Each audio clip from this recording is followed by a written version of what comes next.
Welcome back, everybody, to another exciting episode of Aaron's Opinion, the podcast for blind people, where we speak about critical issues in the blindness community and all other issues from across the universe and galaxy. Courtesy there of Michelle Benzikowski. She told me to go talk to Sam Atwood, someone who I've always kind of known of you. I've always known of the name, and now I know you. So, of course, you're a fascinating person. You're from Maine.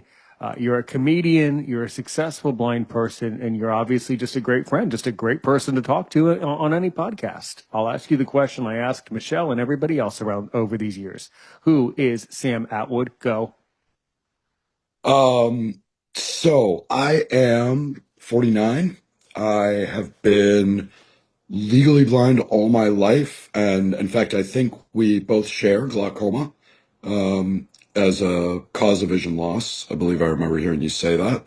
Um, so I was born with glaucoma, was a high partial, had high partial vision until about 19. Didn't use a cane, didn't use a dog, should have, but, functioned pretty much engaged with the world visually. Um, Started to lose more vision at around 19, became lower and lower and lower vision up until um, my mid 30s or my early 30s. Had a surgery that actually restored some vision, which was really remarkable. And then proceeded to slowly lose that vision over about the next 10 years. And in late 2024 and January of 2025, had both eyes removed. So have been totally blind for almost a year exactly. Um, I grew up in Maine, initially in very rural Maine, town of about 500 people. Went to a school that was 100 kids, K through eighth grade, so very tiny. The nearest grocery store was 20 minutes away or so, but lived right on the coast, which was cool. Had access to Penobscot Bay and water. Um, and as a kid, did kid stuff. Rode a bike and got in trouble. Parents were super supportive and really focused on not letting vision, sight be a barrier, not allowing that to be a barrier. Um, and my mom particularly was a really strong advocate, although my dad too, frankly. Um, so part of that advocacy, as I was getting a little bit older, we moved to a bigger town, kind of intentionally found a house that was in town, walking distance from school, walking distance from the bus, although the bus system was fairly limited, but it was there. It got used. So kind of one of those recognitions on my parents' part that like being able to walk places was going to be important. Being able to get places independently was going to be important. Um, Went to public high school. While I was in public high school, spent about just under a year in Argentina as an exchange student. Um, Graduated and did the thing that I thought I was supposed to do, which was start college the next fall. And that started my pattern of dropping out of college about 6 or 7 times. Let's see, like so many people of my age in the early 90s, mid 90s, I moved to Seattle with friends, lived and worked in Seattle for quite a while, which is where I really noticed my vision starting to deteriorate. Probably the first really kind of impactful moment I had been able to read with a pair of really thick reading glasses. And I was 200 or 300 pages into the Illuminati trilogy, which was a book my buddy had lent me. I was really enjoying. And one day I picked the book up to go back to reading, put my crazy reading glasses on, and couldn't see the letters on the page. And it was sort of, oh, okay. Kind of told myself, oh, the light's bad or my eyes are tired or whatever. Tried it again the next day, and reading regular print was done, even with really heavy magnification. And walking around Seattle, like not using any mobility tools, like still trying to rely on vision, it became pretty apparent that I needed to make some changes there. And let's see, in 2000, I got my first seeing eye dog. And that was really remarkable. I mean, just completely changed the way I was able to move about the world, the confidence that I could move around the world. For the first time in my life, like walking wasn't even a little bit nerve-wracking. And at the time, I still did have useful vision. So being able to combine the dog's ability to move around things and, generally keep me safe in that way, and being able to use vision to, try and find the sign of the store that I was looking for or, otherwise navigate and orient was, really pretty incredible. I worked a few different jobs in Seattle. One of my favorites was working with a blind work experience program. I was basically a overnight chaperone for a bunch of blind high school students who came from all over the state, lived in a giant creepy sorority house for the summer, and uh, were set up with various sorts of internships to get legitimate work experience. Um, Early on.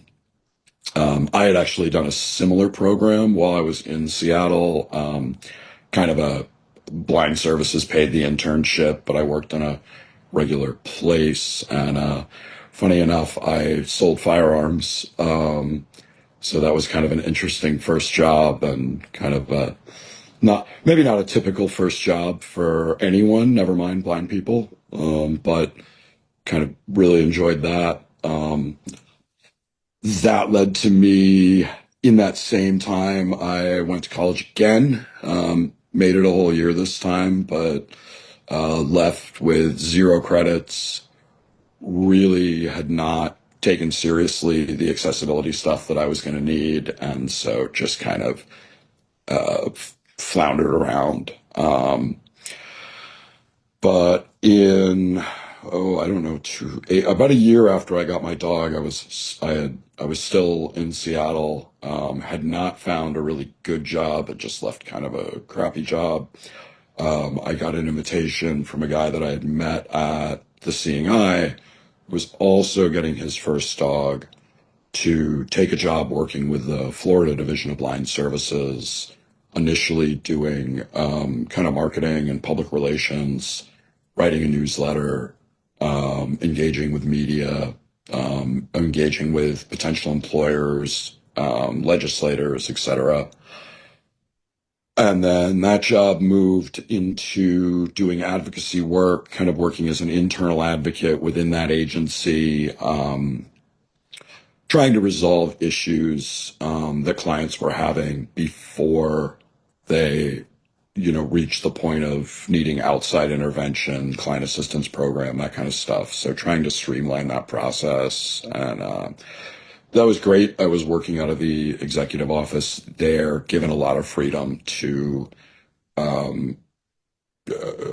make decisions, obviously based on interpreting policy like the Rehab Act, et cetera, but really able to support clients. Sometimes the various VR counselors weren't super happy with my decisions, but generally we worked pretty well together and were able to, um, uh, help to resolve some problems that otherwise might have taken a lot longer to resolve. I did that for about 8 years, full time, then part time. Got married in that time frame. Was doing a lot of theater with kind of a radical little cabaret style theater that had a lot of focus on disability. I mean, it focused on a lot of things, but the artistic director of that group was a deaf woman. So that was really fun. We had a very interesting working relationship. Um, and yeah, it was sort of a lot of disability focused theater, a lot of lefty, uh, you know, social justice kind of stuff. Just with the goal of really giving people the opportunity to tell their stories and write who wouldn't necessarily have those opportunities, and support them in doing so, and creating funny stuff, funny and weird stuff. 2008, I went into massage school. I had no musical talents, so going into piano tuning didn't seem like the right idea. So kind of jumped into one of the very typical blind jobs. I don't know if that's a stereotype or, well, I guess it is a stereotype, but stereotypes usually have a grain of truth. Um, Went through massage school, left the Division of Blind Services, and worked as a massage therapist, did software support briefly. As I mentioned to you in some of our early communication, I'm not a tech guy. Obviously I use tech because it's a necessity, but it's not really a thing I enjoy or have an interest in. And, I tend to make computers crash just by walking by them. So that's the thing. But yeah, worked as a massage therapist, got married, bought a house, then got divorced, and in 2014 moved back to Maine.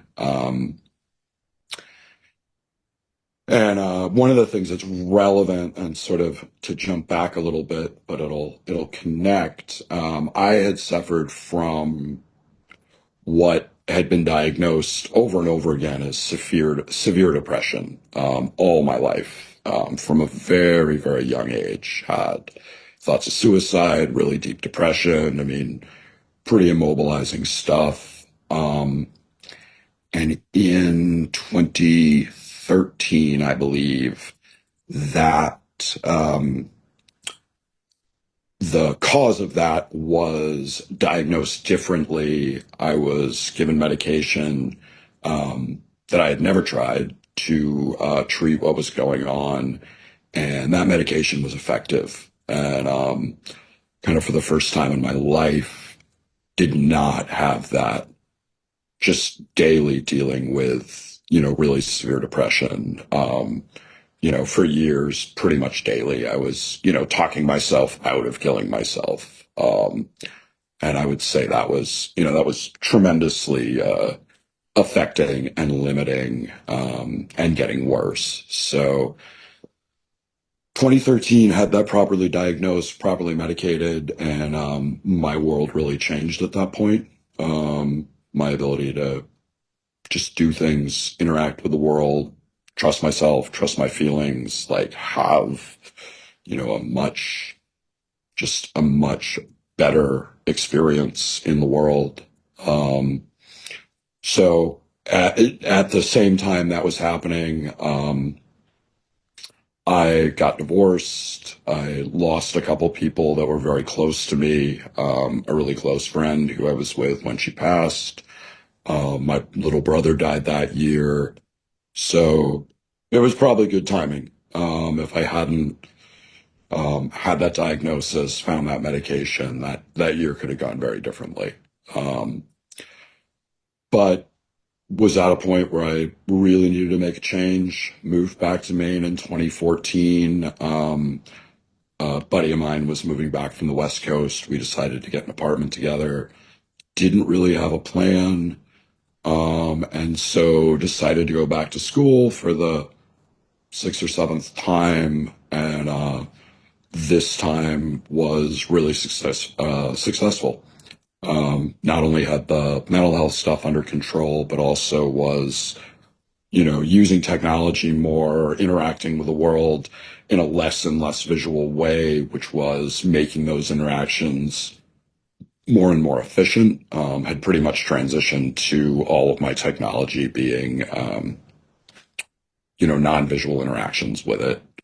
Um, School was successful. It was also a really steep learning curve. Because so much had moved online and to technology since I had last tried school, taking online classes, using programs like Blackboard, um, got me, I had the tech to do it. I did do it, really got me thinking about accessibility versus usability, how much time and energy it was taking to do things. But did it and got through in 4 years. Did really well. Won some awards. Had a couple of really great jobs on campus that were not only helped pay the tuition, but also were just really great opportunities to network and learn new skills. And finally got a degree at 42. Studied mental health and human services. And let's see, that was maybe 2019 that I graduated, and had been living in the Bangor area in Maine, and which is a very small city. I mean, most states wouldn't refer to it as a city. It's about 30,000 people. And knew that I wanted to get out of Bangor, knew I wanted to be in a bigger place, more opportunities, better public transportation, more walkable. So in early 2020, moved to Portland, Maine to take a job working with homeless veterans. Got here. Portland is where I am now. And started that job, and about a month into that job, COVID shut everything down. So was living in a new city, in an apartment by myself, and early on, we didn't know if the world was ending or not. But I was able to transition from the job that I had just started, that I was suddenly having to do at home without any sort of training model. Working with homeless people is really hard when you can't actually make contact with them because their mobile service and internet tends to be shaky at best. So moved into working in the community, supporting people with food, meals to go, and also like pantry services for people who had access to cooking. And love that. I mean, I joked that I had a really great COVID. It was, the weather was getting warmer. I worked all that summer doing, work that felt really meaningful. Went home tired at the end of the day in a good way.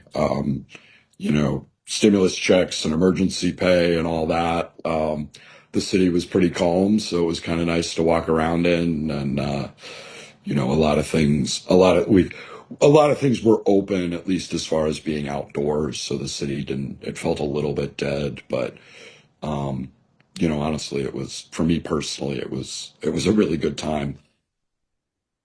Um, And when I had moved to Portland, one of the things, the first night I was here to interview for this job, I was at an open mic, music open mic, and it just confirmed for me that I needed to be in a bigger city. I needed to be where there was more stuff happening. The idea that I could be at an open mic on a Monday and hear really great music for free was just super cool, and it really reinforced that decision. I had always wanted to try stand-up comedy, and I had been preparing to do that. When I first moved to Portland, had gotten some kind of positive feedback and encouragement to do that. There were open mics happening here for comedy, and before I was actually able to, COVID. So all that went away.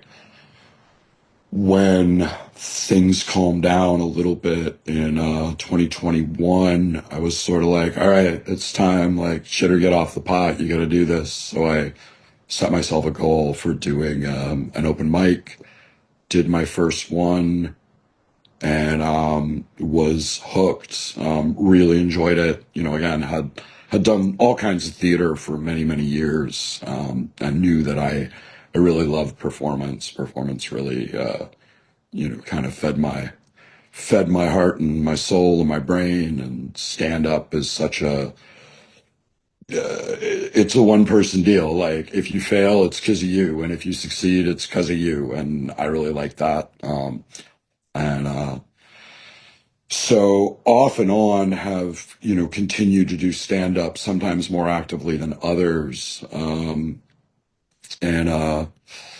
yes, changed from working with vets to working as a case manager for folks with psychotic disorders, um, kind of the extreme of the mental health world, which has kind of been a theme in my life. Extremes have kind of been a theme. I mean, for better or for worse, I spent a whole lot of my life like trying very hard to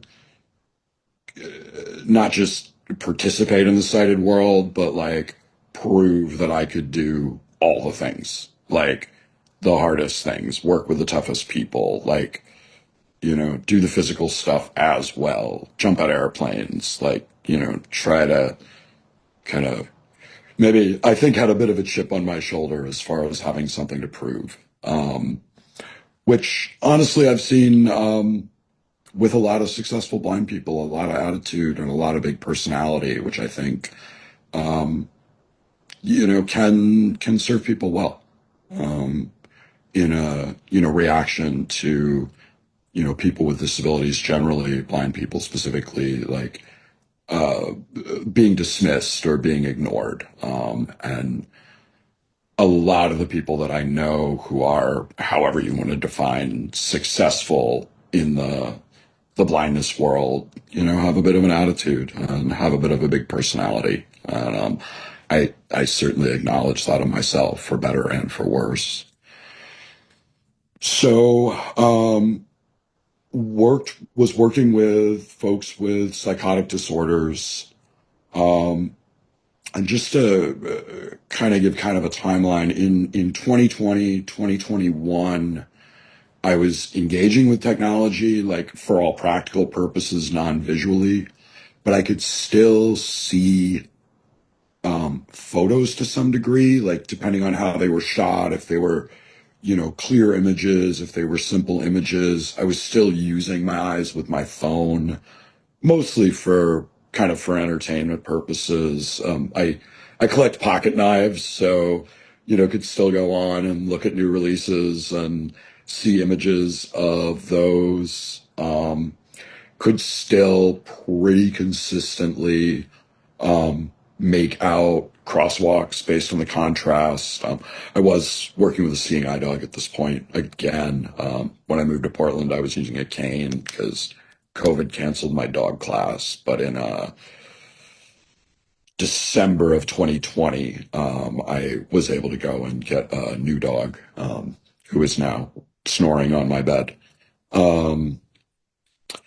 And 2021, 22, the photos, the ability to see pictures really started to go away. And 2023, I realized for the first time that I was having trouble seeing color. And that was new. Like, no matter where my vision had been at throughout my life, I had always been able to see color. And I went to work, and I was wearing an outfit that was way more appropriate for a safari than a casual Friday. And was sort of like, oh boy, I really gotta think about this. Like, my brain's telling me that I can see what this color is, and it's wrong. And came home and tested myself, and I put on a t-shirt, and I was sure what color it was, and I went out into the sun to like where the best light was, and I looked at it and I was like, yep, I'm right, cool, I know what color this is. And a neighbor came home, and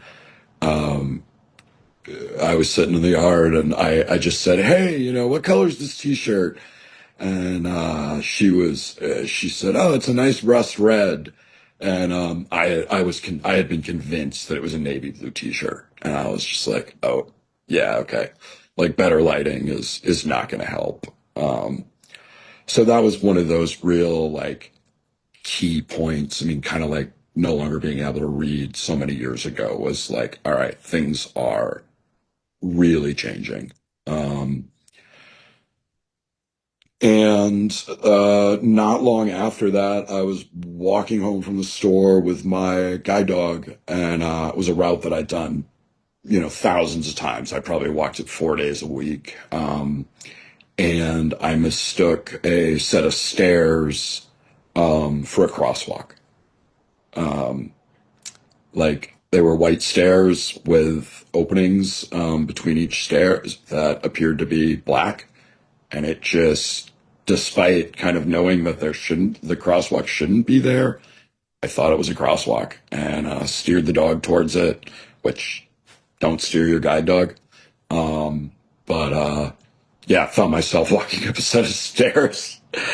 And, again, it was another one of those points where it's like, okay, like this isn't working. And I'm really struggling with the fact that my brain is filling in these details and, trying to create these images, but what it's trying to create them out of is so unreliable and so minimal that they're hallucinations. They're not useful. And it was incredibly challenging to convince myself of that. Um, to suddenly be my vision be completely unreliable, but my brain was telling me it was still reliable.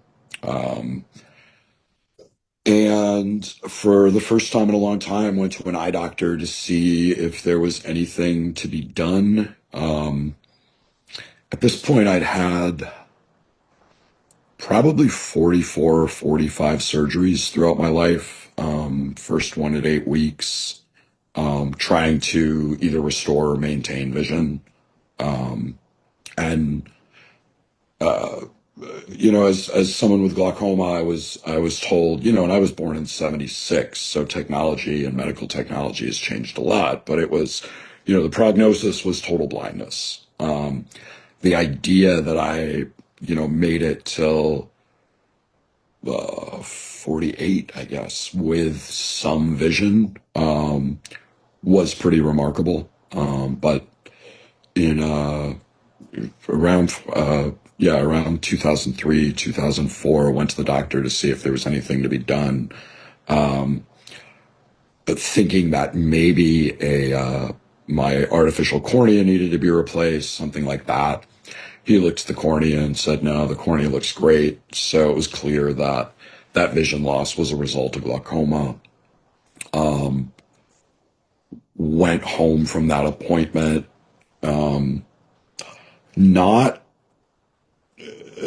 not so much devastated that there wasn't anything to be done, but really frustrated with how the vision I had left was affecting me. Like the anxiety that was coming from like still listening to my brain, still like believing these images was really getting to be a struggle.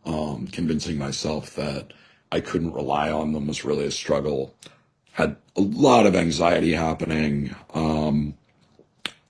And anxiety had never really been a thing that I dealt with too much. I'd spent a long time dealing with depression, but anxiety was new. And like suddenly I was like getting to, street crossings that I had to do every day to go to work. And really feeling, uncomfortable and really feeling fear around moving around in the world. Not because I couldn't see, but because what my brain was seeing was wrong. I ended up about a month after that appointment, that first appointment that I'd been to in years, and kind of where I realized there was nothing left to do. Out of the blue, I experienced really severe pain in my right eye. And my right eye had been non-light perceiving for decades. All of my vision had been in my left eye. And, I'd basically kind of forgotten about it. Like, it really hadn't impacted me in any way. It had just been dead. And all of a sudden, there was just this excruciating pain, to the point where I, kind of dealt with it for a day, woke up the next morning, and it was just savage. And was fortunate, called my eye doctor. They were in clinic that day, and hopped on a bus that morning and went to Boston. And that appointment was when I heard the term enucleation for the first time. They said, we can treat the pain now, but, it may be time to remove the eye. And I was all for that. As I said, the right eye had been dead. Suddenly it was causing pain. Like, I wish I'd thought of that as an option years ago. So had an appointment made with an ophthalmic plastic surgeon to do the enucleation. They were able to treat the pain. And in the time between hearing about, or talking about the possibility of removing the eye and making the appointment to look at removing the right eye, I really started to think about what was affecting me the most, which was this light perception in my left eye. That was, again, my brain was trying to fill in dots, but it didn't have dots to fill in, but kept trying. And when I went to that first appointment with the ophthalmic plastic surgeon, I said, I would really like to take the left eye first. Like, the light perception is causing more trouble than it's worth. It's not doing me any good, and it's causing this incredible amount of anxiety. And one of the things that had gotten me thinking about that, and I'm not going to remember the guy's name, but I had heard an interview, a podcast, with a blind skateboarder, young guy who talked about losing his vision, in the process of losing his vision and going totally blind. And he was talking about, for him, what a relief it had been to become totally blind. That the process of his vision deteriorating had been was so much more challenging than things were now that he was totally blind and had that consistency and stability. And hearing that interview, thinking about my situation, like, that made an incredible amount of sense to me. Talked to the doctor about it, and she was just like, nope, not doing that.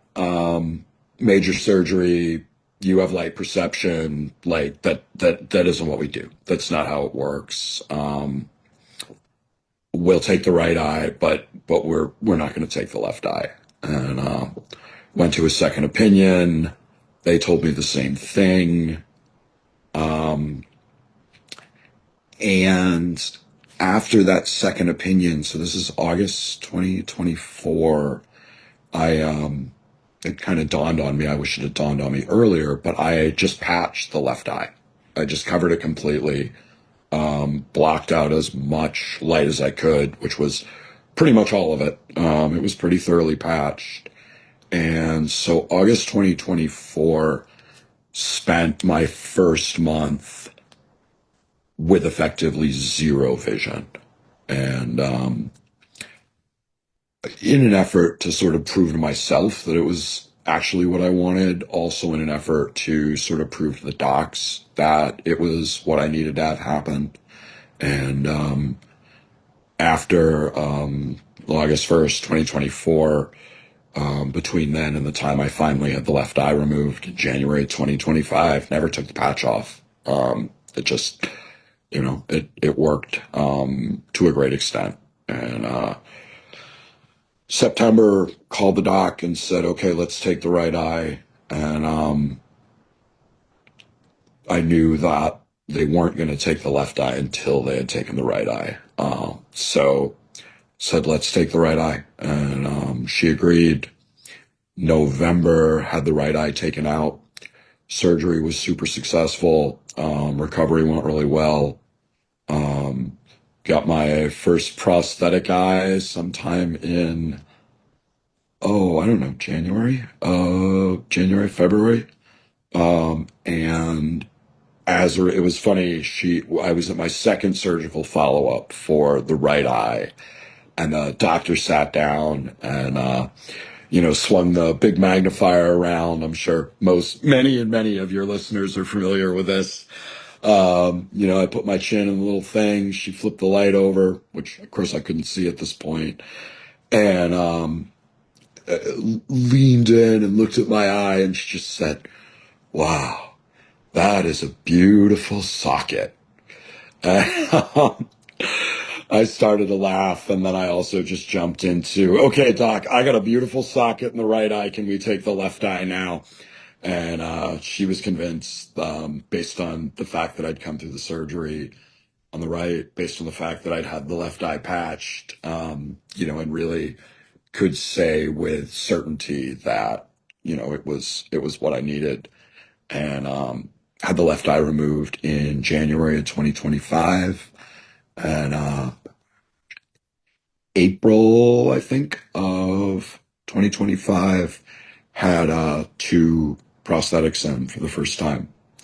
And it was wild. The whole experience was wild. About a week after that surgery on the left eye, I was washing dishes, and I was like, holy crap, I don't have any eyes anymore. And then immediately after that thought, I thought, holy crap, I don't have any glaucoma anymore. Which, I don't know, like, felt huge. Like, glaucoma's incurable. And I'd had it all my life, and then to suddenly have it gone, and to have, my eyes, which I'm really grateful, provided me a lot of, visual interaction with the world. And I got to, literally see a lot of really cool stuff, but had become just these centers of anxiety and pain, and, were shriveling up and dying, and, could continue to do that for years, if I'd let them. Now they were gone. And, that really felt incredible. And since then, I made the choice, when the surgeries started to come up and I started to plan for them, to leave my job, go on disability, which was a hard choice. I'd been on disability before. It's a really lousy feeling. But made the choice to do it. Knew that there was going to be some significant transition to, this not being able to see at all, which there has been, though it wasn't what I thought it would be. Like, practical day-to-day stuff I'd been doing basically non-visually for so long, so I really didn't find a lot of challenges with that transition. I'm still sort of figuring out how it's actually affected me. But it feels different. And in some ways it's really interacting with the sighted world. It feels like a change. Like, sighted people, they can't understand low vision, but they understand someone having some vision. But being totally blind is, like, completely incomprehensible. So it's had an impact more sort of emotionally than it has practically. That's, it's had some practical things, but, it's been more kind of emotional and sociological, psychological than anything else.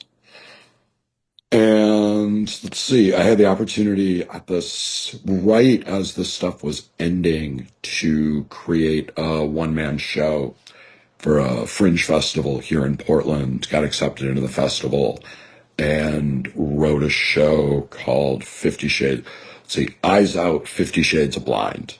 And it's a fun, optimistic, relatable show about blindness, bipolar, and BDSM. And it's kind of an auto drama about my life, and things that have affected me really powerfully. And had an opportunity to do that. Got a lot of great feedback from that. Won some awards for it. And immediately after that, had something that almost turned into a housing crisis. I had been more or less living alone prior to that. Some stuff went down that was out of anyone's control. Had to find a roommate at short notice. And the next month had a couple of major relationship changes. And in October of last year, my left eye got inflamed. The next thing I knew, the deep implant that had been put in as part of the enucleation, like literally like pushed through the tissue that had been pulled over it, popped out of the eye, bounced on the floor. The implant is basically a Super Ball. If you just the bouncy balls, the little bouncy balls, that's exactly what it looks like. It's kind of a cloudy, clear thing. It's probably the most expensive rubber ball in the history of rubber balls because, of course, it's a medical device.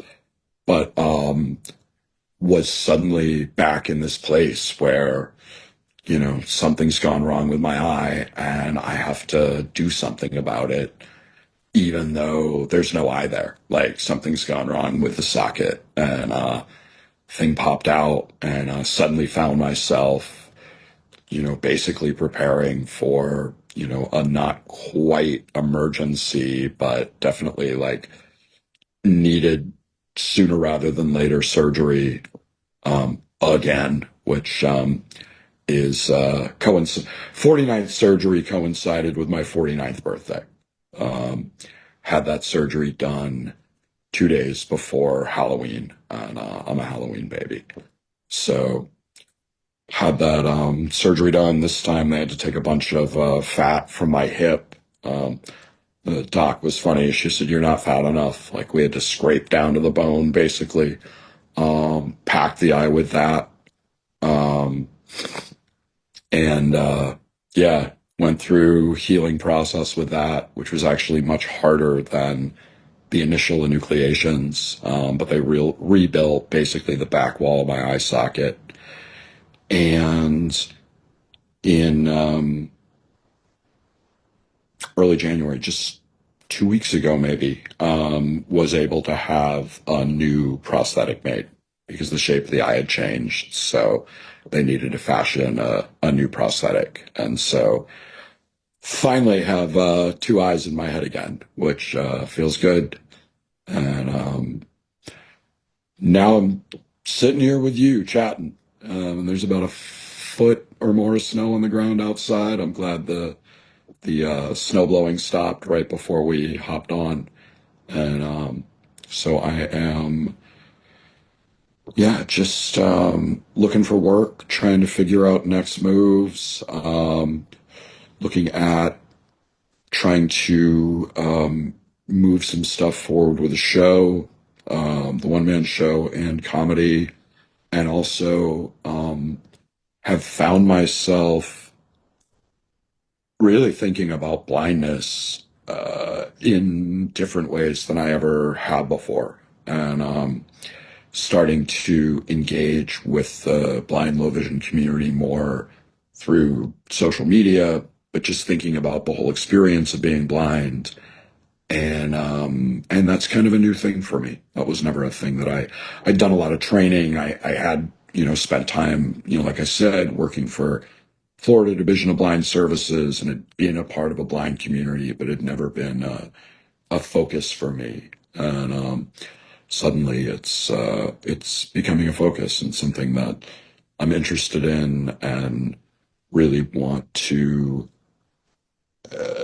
explore more, and hopefully you find a way to support people who are having the experience of, you know, of some kind of vision loss, or some kind of low vision. And, in some ways have the unique experience of having been blind all my life, but also having experienced this huge range of vision loss, from the high partial, riding a bike, running around, playing sports, to being totally blind and not running so much, but still being active and living life. Whew, that was a lot of words, brother. You answered my question perfectly. Okay, good. Because I asked who you are, and you told me. First of all, everything you've said today really spoke to me as a blind person. You're right. I'm pro glaucoma. In case you were wondering, I also have glaucoma, so I'm pro. I support it. Yeah, yeah. I by the way, I have a really twisted sense of humor. Definitely politically incorrect. Almost everything that comes out of my mouth is very politically incorrect or highly politically incorrect. But never have I said anything that's politically correct. The other thing I want to comment on is, you mentioned how you've had to overcome and manage, a huge life lesson here with you, Sam, is that you've had to manage a lot of health issues from your mental health things. I've known several people in my life from my past who also had various mental health issues, and it's really important to manage those things when you have those conditions. So I'm just glad that you learned, during your life how to manage that, because that really can affect people, and that's a serious matter. So I really I appreciate your motivation to manage these things. But yeah, man, you've had a blast all over the place. So on a lighter note, or on a comedic note. So you mentioned that you're a comedian and that you do have a YouTube channel. So I mean, I are you Let me on clarify. TikTok? Yeah, YouTube channel is coming. I sure. technically I have one. However, I am not creating content yet. Okay. Well, There was we a project that we got need to started and know. then got Yeah. paused. And Well, don't pause it. Start it. Go. yeah, thank you. Create. Go. Indeed. Because you were supposed to create this yesterday, as we say. The best time to do something is yesterday. But that's really good. Are you on like TikTok, Instagram? Because that's the way you move up in the world these days. You got to build a following. What can you tell me about that? What I can tell you about that is I have not, that has felt like a huge barrier, Hmm. and one that I have not been able to bring myself to, one that I am just overcoming, just Okay. beginning to overcome. And a lot of that, I think there are two things there. One is because I let perfect be the enemy of good, if you're familiar with that phrase. Um, I've been so leery about doing video and working with video, or I'm also not a tech guy, right? Like, I'm 49 years old. Like, Facebook is still my social media world, and Instagram and TikTok and video format was not really something that drew me in. I mean, yes, I listen to stuff on YouTube that tends to be more long form, but those platforms felt really out of reach. And it's only now, in, listening to some stuff from some other content creators and seeing how some things have integrated, um, does that start to feel doable. So, yeah, I've overcome some things, but I've also, sometimes you get stuck behind something and it takes a while to, you know, to figure it Sure, out and sure, sure, to sure. gather the energy. And I think finally I'm at this point of like, all right, I have things I want to say, and how do I say them so that people who maybe want or need or will enjoy hearing them can. And Yeah, so, absolutely. Absolutely. Well, that's the trick is you have to keep, unfortunately life is not fair and you have to keep overcoming. or That's kind of the theme that I've noticed. I'm a young guy. I'm 34. So I've noticed that, with every passing day, I have to overcome more and more to be more successful. It doesn't stop. You don't stop overcoming. no, no, So that part's unfair, but where you can catch up is if you know you have ability, then the ability can help you to overcome, and the yeah, overcoming can help you to build the ability. yeah. So that's kind of what it's about. I don't know. Can you give me some comedy? How would you kind of give me some comedy? By the way, this is marked as explicit, so you can say whatever you want, but what are some things that you generally tend to go off if you're going to give me like a little skit, a little comedy routine from you? Oh boy, that's tough. Okay. So I always have to start a show by announcing I work with my dog. My dog's comedy name is Cheeseburger Jones, and I always have to introduce Cheeseburger Jones as a seeing eye dog because here in Maine, if you kind of walk awkwardly up to a microphone with a big black lab, then people just assume you're a drunk duck hunter, which makes some of my jokes really hard to understand. Right. Um, a story I like to tell, my ex-wife, when I went to meet her friend group for the first time, brought me to a fondue restaurant. I don't know if you've ever been to a fondue restaurant, but when I sat down at the table at the fondue restaurant, it was just like it was an accessibility nightmare. It was a hellscape. It was like open flame, boiling oil, raw meat, and sharpened metal skewers. And I just thought, oh my God, like I'm either going to leave here hungry or I'm going to leave here on a stretcher. And I lived through the meal and we went to Wendy's on the way home. But yeah, I don't feel like I have the privilege of enjoying fondue. Oh, okay. Also, will have never known where over there was. Over there's always been just something that, yeah, and we'll never know where over there is, despite how often people suggest that I go over there. So it's tough. Yeah, it's pretty hard. Yeah. Generally as a 49-year-old, white guy, like it would be okay to dress badly. You really get a pass once you hit a certain age. Nobody really cares. I don't think that's true as a blind guy. As a blind guy, if you dress badly, people assume it's because you're blind, and I'm not okay with that. So you have to dress well as a blind person. You also have to incorporate safety features into your outfits. Um, Things like until I got the acrylic eyes, like I'd always wear sunglasses because they were like rose bush deflection devices. Because people just don't trim their trees and they hang over the sidewalk. Or I always had orange on me because like wearing orange might not prevent me from getting hit by a car, but it makes it much more likely that I'm going to win the lawsuit that I bring against that driver. I call it due diligence orange. So yeah, there's I I a lot of my comedy, all of my comedy is done as a blind person, so it's all affected by that experience, but not much of it is about I won't say not much of it, but a lot of it isn't about being blind. I tend to talk about I'm fascinated by AI. I'm like fascinated and terrified. And Yeah, I that is was a really, thinking, yeah, AI is getting really scary. and I Um, think it's mhm. gonna, I think on there's that, and on the other hand, I think AI in a very short period of time is going to completely change the experience of being blind in the world. Right. particularly for people who are growing up with it. Mm-hmm. I mean, we're already seeing that, right?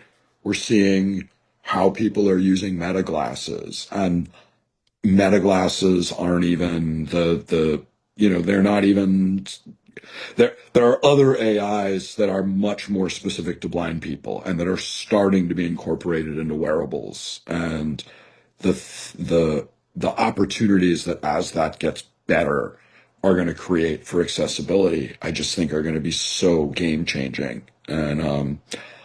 And so on one hand, I'm really excited about that, and on the other hand, like I've seen all the Terminator movies, like I know what happens. So it's yeah, Mm-hmm. it's a balancing act, right? Like I want to be pro that technology and I see what it's doing and I use it myself in certain ways. But also it's a scary technology, and we see how tech goes when it's run by a few corporations with the primary goal of making a lot of money and keeping people, kind of maybe addicted to it. I'm not sure addicted is too strong a word, actually. It's not too strong of a word, and I think you're right, and I think it is very, very interesting. When I'm not doing this podcast, what I spend the rest of my energy doing, and it's hard for everybody, but what I do either when I'm awake, either I'm working as a teacher online, I'm recording podcasts, or I'm just, doing things that anyone else would do. Mm, And a lot of my students have come to me and they've expressed concerns about the growth in AI and all this AI development. And I keep telling people the same thing. I said, remember, this informational age, this informational revolution that we're going through, by the way, this statement is an opinion, not a fact. This informational age that we're going through, it's just like every other revolution. Everybody says, "Oh my God, I'm going to lose my job. I'm going to lose my house." mm, Not if you won't lose your job, you won't lose your house if you're able and willing to make changes and adapt. Think mm, about the Industrial Revolution a couple hundred years ago. yep, Everybody said everybody will die. Well, why didn't they? Because some people adapted. Look back in the 1300s during the probably one of the most. I mean, if anybody comes to me and says that now I'm not gonna shy away from this. I've dealt with COVID just like you have, we all have, and then some people mm. will say, well, COVID-19 was the worst pandemic and the worst thing to ever face mankind. It really was not at all. No, of When you course. not You look at the remotely, Spanish flu in the which was way early worse, 1900s. Yeah. which was way more devastating for people. But even further back than that, look at the 1390s. Look at bubonic. Yep. Look at the Black Death Black of Europe. plague. Yep. Sure. Yep. So my point in saying all this, not to go off on a tangent, although you know that I love history, and linguistics and things like that. That's kind of my section. But at any rate, the fact Interesting. is, people survived. Why? Because some of Sure. them adapted. So Sure. the so to go back to so to circle back to the argument of will AI ever take over the world? Not if we can help it. Not if humans keep adapting. So the Right. answer is we're one step ahead of it the whole time. We just have to understand, well, why are we doing this? Right? What's Yeah. really the point here? And if we're able to do that, then it's going to be okay. If AI gets to the point where it starts to, completely dictate the governance and the whole society, well, then we Hmm. need to talk. But I don't think it ever will, because not only will people adapt, but there will always be enough people who will resist. So you'll always have some equilibrium between the people who adapt, the people who invent, and the people who resist and refuse. So if you Hmm. put it all together, we're going to be okay. But the reality, the greater stretch of the reality of all of this is, yeah, we need to use AI, we need to use the technology appropriately, and it will help us, provided that we use it properly. And Yeah. that's by the way, that's my opinion. There you Yeah. go. Hmm. Yeah. No, I hope those forces balance out.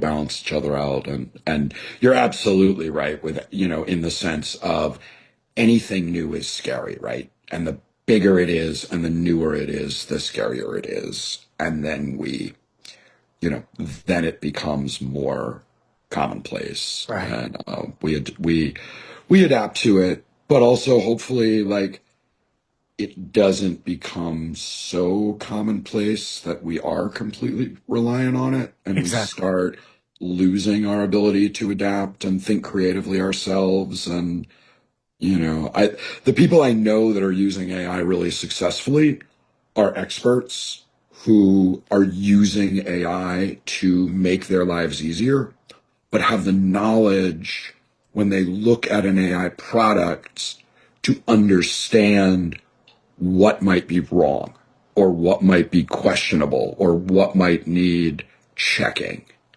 And I think I worry about people who are using and relying on AI for things they know nothing about and accepting that AI's answers are accurate.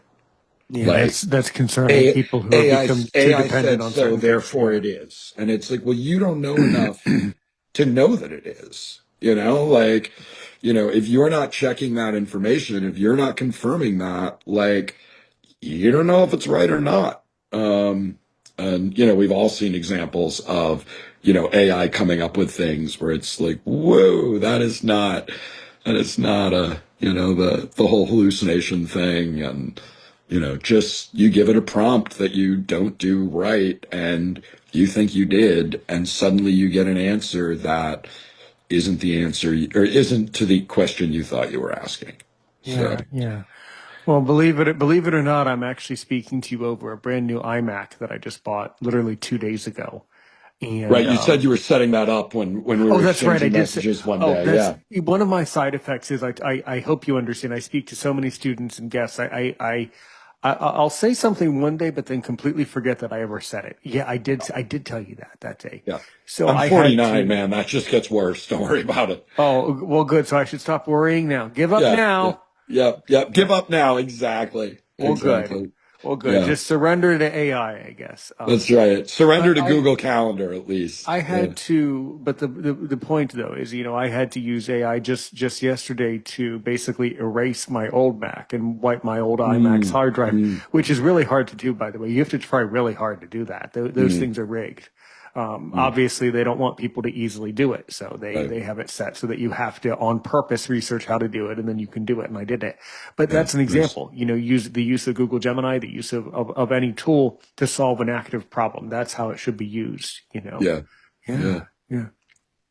That's really, really interesting, by the way, that you grew up, in Maine. And so do you still enjoy skiing and, outdoorsy stuff? We always think that people in Maine like to be outside. We do. We do. I mean, if you live here and you don't like to be outside, you've kind of made a poor life choice. Like, what Maine really has to offer is outside. Um, so this last year with the surgeries and everything, I did not get out as nearly as much as I would have liked to. I've recently reconnected with an uh, outdoor organization that works with helping disabled folks access the outdoors. So I am scheduled to get out on a pair of cross country skis for the first time in a couple of years tomorrow, which should be fantastic because we have so much powdery snow on the ground. Assuming they've had some opportunity to groom some trails, it should be really nice. It'll be the high is supposed to be about 13 degrees, so that motivates fast skiing. But really looking forward to that. Hoping to get back on downhill skis for the first time in like 30 years. Remember, I lived in Florida for 14 years, so Right. I haven't been. I haven't. Skiing hasn't been an option for a big chunk of my adult life. But yeah, excited to get back on a pair of downhill skis. Um, Thought about trying ice skating again and actually made the decision that that was not a thing that I was going to get back into. Um, Not because I don't think I could ice skate, but and I skated as a kid, but because the only thing that you can fall on when you're ice skating is ice, and ice is hard. And I don't need that. Like, at least if I fall on skis, I'm falling in the snow. Yeah. Um, so But the older you get and the taller you get, the harder the snow fall feels when you fall, because the ground gets a lot harder and further when you get older. So there's absolutely, yeah. absolutely. And things just don't bounce back as quickly. Like little tweaks last for days now as opposed to, an hour. So, Exactly. Yeah. Some of my fondest memories as a boy, I grew up in Maryland. okay. I'm not in Maryland now at this moment. Right, right. But my father and I, we would go skiing a lot. And my father taught me to ski when I was, a little guy, 4 and 5. Nice. He would ski backwards and help me. And Yeah, yeah. skiing's great. Skiing Yeah, is, we haven't agreed. done it in so many years. Our lives just shifted away from it. We moved away from the main mountains and, we just, Yeah. my father got too old. My brother moved away.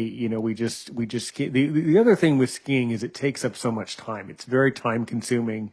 Takes up It's time, it takes up money. money, Yeah, energy. yep, It's a yep, pretty, yep. I think skiing can be a good hobby when you're like a kid and you have, young parents that can Yeah, help you. But yeah, as you get older, it becomes a lot harder because then you have to not only have the time, the money, the yeah, coordination, the logistics. It's tricky unless you live, surely you skied Sunday River, yeah, So yeah, yeah, yeah, exactly, yep. exactly. Well, Yeah. for me now, it's like there was a time when I could ski pretty independently, like had enough vision to be able to do that fairly safely. And obviously that is not the case now. So just having to, work with a guide who knows, what the hell they're doing. Yeah. Um, Yeah, it's so tricky. that's a whole And it other, that's, becomes harder when again, you have you, to kind of yeah. combine with these programs where they have some experience with that and some people who have that I did training. that as a boy. We did there was now I'm sure this doesn't exist now, although I could be wrong. I would be shocked if this still exists, but there was a resort in Virginia that we would go to and they would have an adaptive ski program and once a year they would have an adaptive ski race that I did as a Mm, boy. And that's a lot of fun. yeah, Um, super cool. but then, yeah, so I did that and, I would wear a blind skier, the bib, the orange, Yep, yep, bib, and yep, my father would yep. wear the guide. And, that's kind of an interesting discussion because generally I'm not someone who advertises my blindness actively. I mean, as if I don't already with everything I do with the YouTube, the podcast, the TikTok, the this, that, and the Mhm. other. But I generally don't jump out of my skin to advertise blindness in that sense. I think generally it is in poor taste, except for when you're skiing. That's the exception. Mhm.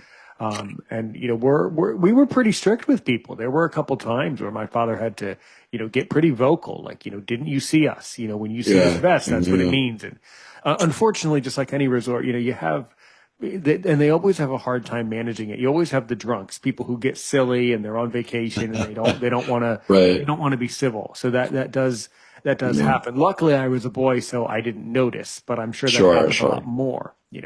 Now I don't know. I'm 34. I mean, I'm sure the other trick with skiing is like if you do it with people who you like if you do it with your friends who are good at working with you, if Yeah. you do it with the right people, it's perfect. But you got to have Well, that's just true the for right guy. anything though, isn't it? Yes, but especially Like, especially with skiing. I think it's yeah, fair enough. especially holds true with skiing and things Yeah. and things like that. Yeah. Yeah. Yeah. I mean, I try and do all the things with people I like. It's interesting. I want to go back to something you said Absolutely. about advertising blindness. Absolutely. And on one hand, I absolutely relate to that. And I think that there's sort of like, I find it incredibly frustrating how seldom people realize that I'm blind. Oh. Um, and I'm like, maybe you can tell, I don't know. One of my prosthetics is jet black. Um, one of my prosthetics has, a compass rose, as an image Ooh. within the prosthetic itself. Ooh la la. So my point being, my Mm-hmm. eyes do not look natural. And prior to having prosthetics, I wore sunglasses full time, Mm-hmm. mostly for protection, but also as a signal, that I was blind. I also, if I'm more than 20 feet from my front door, I'm carrying a cane, using a cane, or, working with a seeing eye dog. Mm-hmm. And it's shocking to me how seldom people realize that I'm blind. Yeah. Yeah. And Yeah. it can make interactions very strange. Um, because they don't understand maybe why I'm doing something, why I'm using my hand for something, why I'm walking as close to them as I am, why they still don't, like, I'm flying all the flags I can fly and they're not getting it. And I think that it comes down to the sad fact that, like, people are still not expecting blind people to be engaging in the world the same way they are. I guess not. And what I've come to learn as a 34-year-old, and you have more wisdom than I certainly, but what I've come to understand. Maybe. Okay, okay, you don't have more wisdom than me. Okay. I didn't say that either. I just have to make you sweat a little bit. I'm Yeah, a yeah, character that's too. fair. One thing that I've noticed is, the notion of social expectation, which it takes a lot for someone to intellectually understand that, right? I do think it's obvious to me that the expectation for a blind person is less than for a sighted person, right? Because Definitely. we see this tremendous lack of self-esteem around the blindness community. Look, Yeah. there are more people that listen to podcasts than create podcasts for that same very reason. You Sure. have to have a lot of confidence, and most people just simply do not want the confidence, or just don't have the confidence, or Mhm. don't have the time, energy, what have you, whatever the problem is. But there's obviously, and I'm noticing it with every day of my life. I'm starting to click in and notice it more. There's obviously a social element here, because obviously society expects less of me simply because of my blindness. Mhm. And so Mhm. now what happened in my own private personal life is, certainly my family wanted me to work. They wanted me to work in the public sector, and I never had that chance, Mhm. probably because of blindness, right? Mhm. But Mhm. what you do is you pave the way for other successes and other things that interest you. I mean, I was surrounded in audio from day one, and I wanted to be a broadcaster. That's what I wanted to Mhm. do. Everybody told me, Aaron, you won't shut up, so can you just create a talk show, since you can't sing? Since you won't shut up, at least I before you dropped out start. of broadcasting school too, many, many, many years ago. So that was just one. Um, That was one more school that I I did not complete. Um, I would have told myself to do broadcasting, but then the logic is, if I had done it, I probably wouldn't have liked it, or there would have been some weird reason why sure, I didn't sure. want to do it, or some strange fixation. But I Mhm. was immersed in talk radio from day one. So then I listened to audio books, and my Yeah, life has been like an audio experience, basically. yeah, That's how I would yeah, yeah. describe my life. Yeah. Hmm. So I remember when I started using. Do you use Bard now?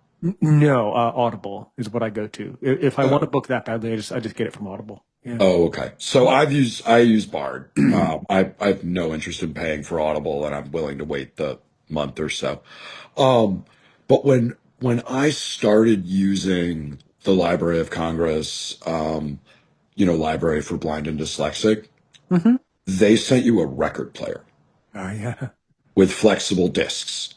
Like, Ooh. that was how that program started. That was when I started using that program. That's what it was. And then a number of years later, they came out with cassette players, and they were using 4-track cassettes. And they were these big Fisher Price looking things with colored buttons and, switches and knobs. And they, were kind of, they were like laptop size, like big laptop size. And then they moved to these digital players that looked like kind of a video game size console with cartridges, that looked like video game cartridges. And they still looked like they were made by Fisher Price, and they were big, and they were a pain in the ass to put in a backpack. And, and now there's Bart, and I have, 100 audiobooks on my phone that, I can access whenever I want. And, Right. thousands of magazines and, I don't know what got me on that kick. Oh, Audio World. But yeah, just experiencing that change in Mm-hmm. my lifetime. I mean, one of the things that I'm really grateful for is, my mom. So in first grade, we learned our letters, and then the general curriculum was you learned to write in cursive. Oh yeah. Um, and my mom was like, this is dumb. Like, this is not a means that Sam is going to use to communicate. He needs to be able to write his signature, but instead of cursive, he needs to learn to type. Mm-hmm. I So remember that too. Yeah. I learned to touch type on an actual typewriter. Um, And that has been a huge benefit to me. Both of my parents could see that computers were what was coming and understood on some level that they were going to be this just crucial tool. And this was back when the Tandy and Commodore 64, and I think the first computer I got was an Apple II GS, which was hot shit in 84, 85. um but having that touch typing skill has just proved like useful to this day, to be able to type with some accuracy even on a touch screen, because Hmm. I've never had to look at a keyboard.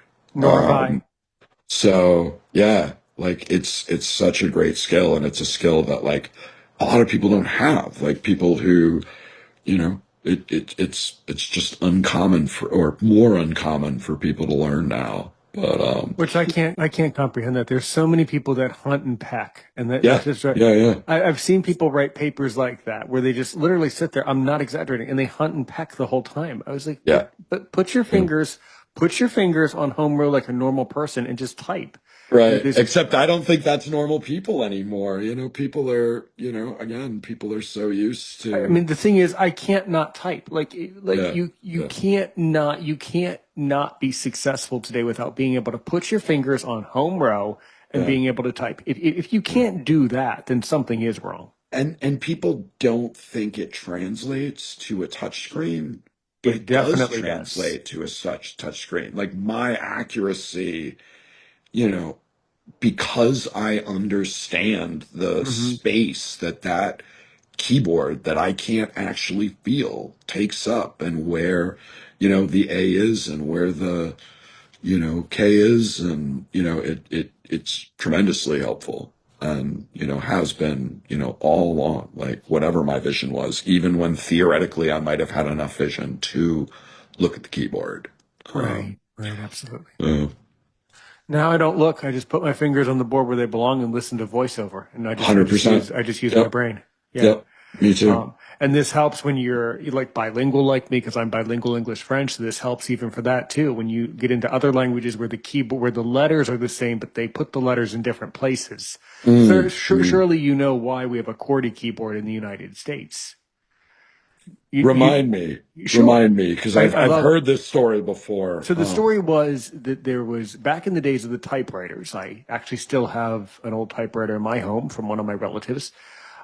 Back in the good old days, typewriters were created manually by mechanics basically, and the Right, mechanics right. got fed up because people kept on breaking the typewriter, and they would bring in their typewriters and they would say, well, I was banging the keys really hard and I was rushing and rushing and rushing. And then the engineer said, enough of this. We've just had enough. So Mm. they figured out that if you put certain letters in certain places, you have to pause for a certain amount of interval. And that Uh, pause releases just enough tension on other letters to not jam the keyboard.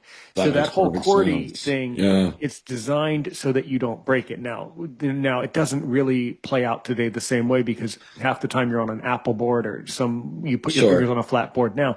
But that's why, and the same would be said in my second language, French, where the letters Mm, that are the most common in the language of French would be like the vowels, like the A's, I's, E's, O's, U's, similar to English, sure. but they're in different places so that you don't jam up the board when you're typing quickly. And the letters you use Oh, most frequently are on your left hand. So there is a methodology. Yeah. Huh, But that's the point cool. is that's why people need to learn to type, and you put your fingers where they belong because that's the way you need to type properly. And if you Yeah, can't do that, then that does concern me. So I mean, yeah. come on. Well, and like Yeah. using audio is slower than if you can access a screen fully visually. Like having to, Perhaps it depends on the person. I do see what you're saying. It depends on the person. Yeah. well, I mean, if when I think about like having to find a specific link Right. on a screen, right? So particularly a screen I'm less familiar with, but even one that I'm familiar with, like I have my, people listen much faster than I do, but I have my voiceover set to, generally around 80%. So the speech is coming fast, but I still have to swipe through Hmm. multiple things to get to the submit button or whatever it happens to be, the link that I'm looking for versus, and then I have to double tap it. Um, versus someone being able to, a fully sighted person being able to see that button, touch that button, and it's done. Right. So, I think no matter how fast you listen, when you engage with whether it be JAWS, NVDA, voiceover, you're moving a little bit slower because you have to interact with more information directly than a Sort sighted of. person Sort does. of. I don't know. In my brain, I don't view it that way. I view it as that's the information. I just view it as I'm looking at the screen or listening. It's all the same in my mind. It's just how I engineer it and navigate it. Yeah. Mhm. And I just mean But from I'm younger than you, so that's I fine. just mean from a speed perspective, though. Like, I if don't you know. if I you don't know have to that. hear six links before you get to the seventh one, That's true. because you can't just reach out and touch that seventh link, that one you want. That's So true. my only point being that Sure. being able to type rapidly helps to offset that I do get the point. Yeah, no, yeah. decrease in speed of getting to the link you want. Sure. Even like on a PC, knowing where the tab button is so you can just reach up and hit it and jump through those links, or knowing your keyboard commands so you can minimize the steps required to navigate to where you want to be. Um, it helps to offset some of the, what I think are just, effectively like mechanical things that can slow us down in how we engage with technology. Right. Um, uh, Right. Absolutely right. Yeah. Yeah. So yeah, so how many like open mics have you done for comedy? The other thing is, do you speak to and do you know of Blind and Bored? I've just started to see their kind of, I mean, and again, I literally, it's only been within the past few months that Yeah. it was as a result of comedy that I got back using social media at all. And again, like I'm an old guy, like Facebook is still my go-to. Hmm. But I needed to, do some self-promotion. I needed to know when open mics were. Um, and it's only been fair when I was writing about my eyes and my eye removal, Facebook's algorithm was like, oh, this guy's interested in eye stuff. And suddenly I had these boards popping up. So I am familiar with Blind and Bored from some posts. I I just don't. interviewed her, by the way. It's one of the most recent episodes. Nice. And I saw that and I am going to jump on and check out her content because I actually haven't watched any of her videos yet. But I'm excited to, these other content creators are motivating me to, make those kind of last steps that I need to make to, have a camera and sit in front of it and say shit that, is maybe useful or maybe funny or maybe The trick is interesting. you have to be both useful and funny. Yeah, That's the well, joke. If it's educational and funny, but it has to be just right. That's kind of why it's difficult for people. It has to be yeah, just the right funny, just the right sense of humor. It doesn't always land. Sometimes it does. It depends. You have a good voice for a comedian. You have that gruff voice, so that's a really good comic voice. But then yeah, you also have to say the right things in a a comedian writes something funny, but a comic says it funny, and you have to Right. say it funny. It's about the delivery, you know. Yeah, 100%. Um, But, mhm. not all comedy lands with all people. So, sometimes you say something that's funny to half the audience, and sometimes you say something that's funny to the other half the audience. But if you can make half your audience laugh, you know, Well, that's a that's lot of people, right? that's winning. Yeah, that's I winning. mean, you're winning. You start winning at one subscriber. If you get one subscriber, you're a winner, and that's my belief. Yeah, yeah. Because in this day and age, you're lucky to have one subscriber. Well, my mom's still alive, so I can probably get my mom to subscribe, and there we go. Well, I'm there you already go. winning. Well, My that dad's still alive too, so I can probably get my dad to subscribe. They may see. never watch my videos, but they'll subscribe. They'll be the first elastic in the rubber band ball. Well, there. Okay. Well, sounds good. Sounds good. I'm sure you have questions for Aaron Richmond and Aaron's opinion, and you're a huge character. You're fun to hang out with, man. So, I appreciate what do that. you really want to know about? What do you really want to know about me, Aaron Richmond, Aaron's opinion? Ask all your questions. How long have you been doing this? How long has your podcast been in existence? Well, it's been in existence since 2020, so right around the pandemic. Okay. Uh, because Did that motivate you? I don't want to say that out loud, but the other things that were going on were I was actually really frustrated at that time because it was at the end of my guide dog's life, and I love that you have a guide Oh, dog. geez. Yeah, yeah. Yeah, that was rough. First, Yeah, and then we of lost course. several family members of old age during the pandemic, so that was an Mm, interesting year. Um, and yeah. what was going on is I was listening to podcasts around the blindness community, but they were not really receptive to me. A lot of people won't talk to me, actually. A lot of people are Huh. unwilling to have conversations. So your willingness to talk to me today is a huge step in the right direction in Mm, your life. And I don't just mean that because I'm glad that you're on my podcast. In fact, obviously, I'm very glad that you're on the podcast. Don't misunderstand. But what I mean is mm, people need to people need to make the right choices in life and take the right actions in their lives. And the first mm. one is getting onto podcasts that really want you, and I really do. Yeah. So, so I created the whole concept of Aaron's opinion, because to give you, Sam Atwood, and many others the chance to come to my microphone and share the most important stories, and to Yeah. really be able to have a conversation. So that's why we do this, and that's the why. Love it. Yeah. I basically believe in, being willing to talk to anyone. You know, some people might want to talk to longer than others, but, being able to engage with people, being able to, have, some kind of connection and communication with people, no matter how different they are, no matter how, much you may not agree with them on certain things, I think is pretty key to just moving us forward as like a people. Right, right. Yeah, it's critical. It's absolutely critical to be willing to have conversations, but also recognize that not everyone is willing. Not everyone. There's a lot of people. Yeah. There's a very high percentage of people that will simply refuse, and it's a very very high percentage of people that I've had to ignore because they refuse me Mm, uh, for a variety of reasons. But the philosophical reason is they refused. So if mm, you refuse, you refuse. If you're right. willing to work with me, I'm always ready to work. Mm, That's gotcha. kind of my Gotcha. philosophy. You're not going to please everybody. Sure. But if you start getting onto more podcasts, and hopefully Aaron's opinion is never the last podcast, but if you get onto more of them over time, spread your wings and get into more, and you have to Yeah. get into more groups and just keep doing it for years and years and years. And Sure. eventually you do get invited to events eventually, but it doesn't happen overnight. Yeah. Sure. Sure. What else do you want to know? Oh boy.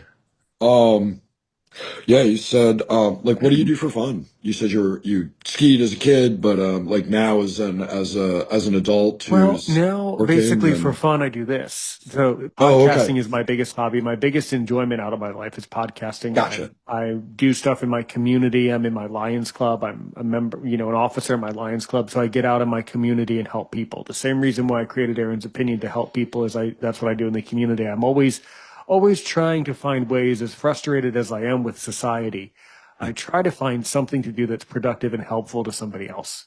Yeah. So that's a huge thing that we do. I mean, I Okay. don't know, take care of my dog, walk around my neighborhood, things like that. Yeah. Are you working with a guide dog now? No, no, no, no. No. So after that guide dog passed away, we got locked into the pandemic. I started working for myself from home, and I Mm, realized that the guide dog thing's not for me. It doesn't fit yeah. my Yeah. lifestyle. But that's No, okay. it's I for had a sure. wonderful dog, wonderful experience. Yeah. It's a little weird. Most people have more than one, but in Yeah. my case, I appreciated it. Loved having her. We traveled all over the world. It was great. It was Yeah. exhausting. It was fascinating, but Yeah. that's I me. went for years between dogs. Oh yeah. I've had multiple dogs now, or I'm on my second successful dog. My middle dog ended up, Mm-hmm. she is now doing bomb detection for a law enforcement Sounds organization. good to me. And I think she and I are both much happier with Yeah. her in that role. Um, That happens a lot more than you would ever realize. There's a lot of weird stories like that where people say, "Well, they had to give up the guide dog." A lot of times sometimes the guide dogs don't want to be guide dogs. They either want to be pets or they don't. It doesn't always work out yeah, 100% of the time. I was yeah, lucky, mine did, but yeah, not. It's not foolproof. Yeah, right. yeah, Yeah. Now you're in Florida, is that right? yes. Uh-huh. Yeah. Right on. Right on. Hmm. Yeah, I mean, most of the time that I was in Florida, I didn't use a guide dog. When I moved there, I did. But Right. when that dog had to retire, I found that I just, it wasn't as walkable. Um, and as a result, I didn't end up feeling like a dog was the way to go. Hmm. I was using a cane walking around. There were times when I was living in parts of town that were more walkable, but also 8 months of the year, I was in North Florida. I was in Tallahassee. So it was like, you know, 95 degrees 8 months of the year with 90% humidity. And it would have been a brutal environment to Yeah. work a dog in. Well, So, dogs are adaptable. You get yeah. used to it. It's Yeah. life. Yeah. But here in Portland, it's a very walkable city. I'm really happy to have a dog. I'm much more comfortable traveling with a dog than I am a cane, which is a Hmm. thing that I'm working on. A thing that I'm working on. Yeah, I've never been there when I was like maybe five. I think I've been to Maine once and I was like five and I skied for the Mm, first time. That's how I know about Sunday River, yeah. and things like that. That's how I know about that place. It's a beautiful, beautiful, beautiful place. Where have you traveled to outside of the States, by the way? Aaron, can we pause for about Yes. 30 seconds? Yes. You can edit, right? Yeah, yeah. All right. I will be right back.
Where have I traveled out of the States? Yes, exactly. Yeah. Huh? Um, I've had I've gotten to go some cool places. As I mentioned, as halfway through my sophomore year of high school, I went to Argentina as an exchange student, and was there through halfway through my junior year. You know, their summer is, of course, when our winter is, so their school is kind of on an opposite schedule. So, Sure, absolutely. Yeah. so I was down there, and really, boy, was probably too young to have done that. Like, it was hard to adapt. It was a very different culture. It was also a fascinating experience. My Spanish was great. I Blindness was a weird thing there. I was still a very high partial, but again, walking around, as someone who's legally blind, like you still bump into stuff and trip over stuff, and that was hard for people to understand. And I didn't make it any easier because I wasn't carrying a cane. I wasn't identifying myself. But overall, really great experience. I remember I crossed the widest street in the world. And definitely shouldn't have been doing that visually. But there's an avenue in Buenos Aires that's the most lanes of traffic on one street, and I still remember that because it was crazy. Like I couldn't see across the street, and that was it sticks in my head. Where else have I been? I went to this was pretty cool. I went to a no barriers outdoor disability gathering in Cinque de Toro in Italy, and it was a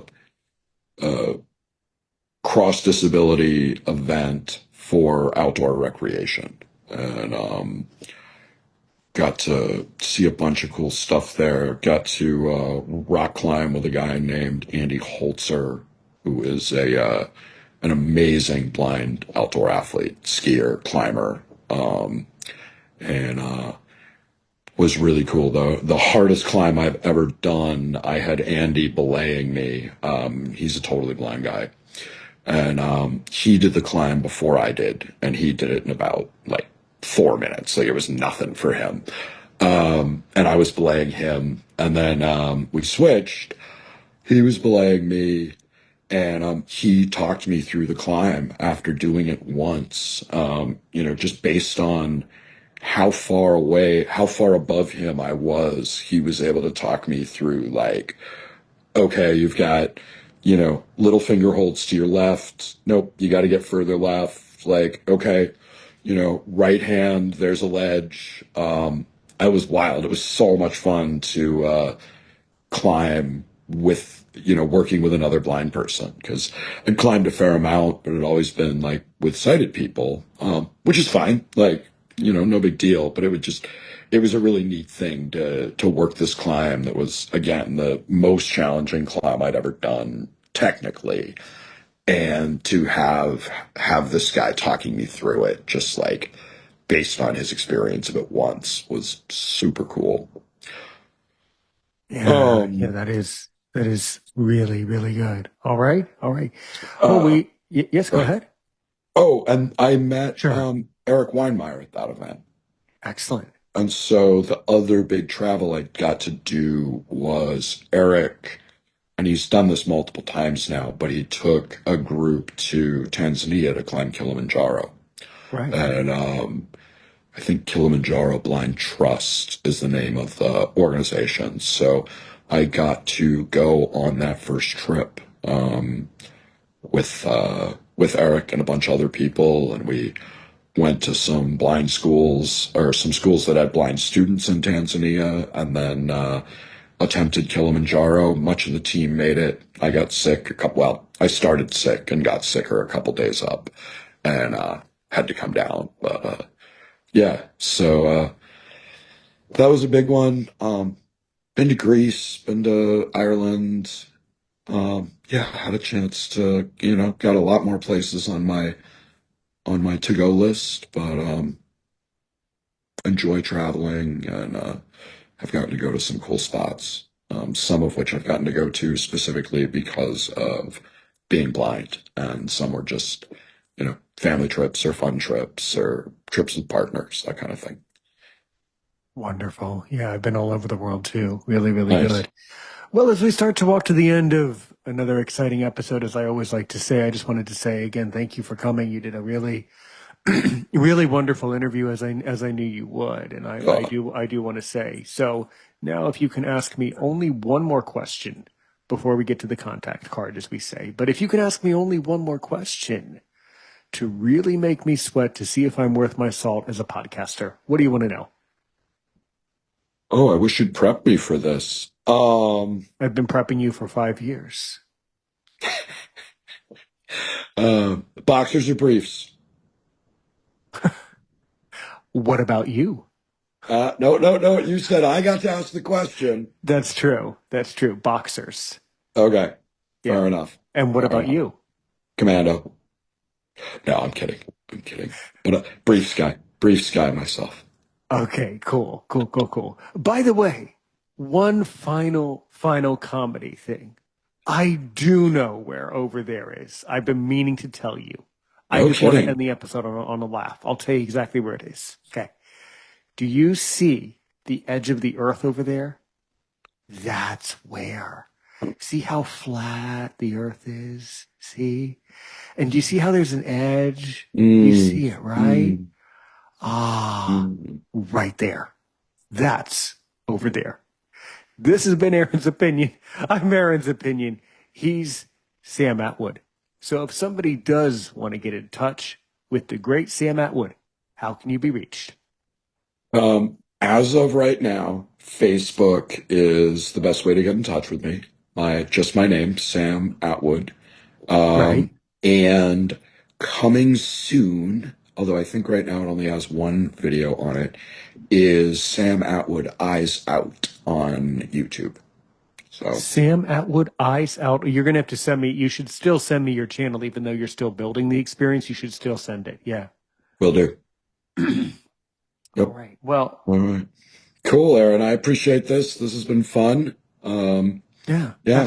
absolutely. And Well, really good having you on. If, as I say, if you can stay on the line for just 30 seconds, you'll see why in just a minute. It'll be pretty self-explanatory. Anyway, sure. everybody, thank you so much for listening, everybody. Again, I'm Aaron Richmond. You're listening to the Aaron's Opinion podcast. He's Sam Atwood. Keep living, keep laughing, and of course, until next time, be well, everybody, and help one person today, help 1 million people tomorrow.